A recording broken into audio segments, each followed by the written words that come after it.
sobrang lamig dito ngayon. Haling tapat, walang kaaraw-araw.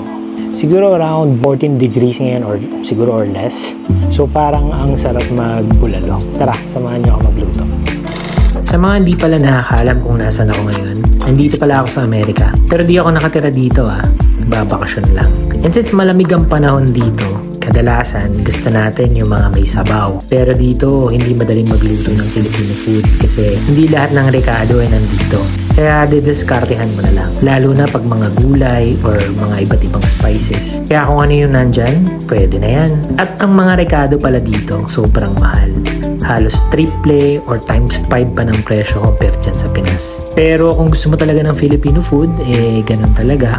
Mas mahal pa yan pag sa Filipino restaurant ka pumunta. Kaya yung mga usual na magagastos mo na nagluto ka ng bulalo sa Pilipinas, mga 700 to 1,000 pesos, dito siguro mga 3,000 or mas mahal pa. Basta pagkain dito sa Amerika, mahal talaga. Kaya itong bulalo na to, ultimo patak, dapat walang masasayang. Ayan, tapos na tayo magluto. Mukhang masarap yung luto ko. Ano sa tingin niyo? Sarap ba? Tara, sabayan niyo ako kumain habang mainit pa. Yun sarap.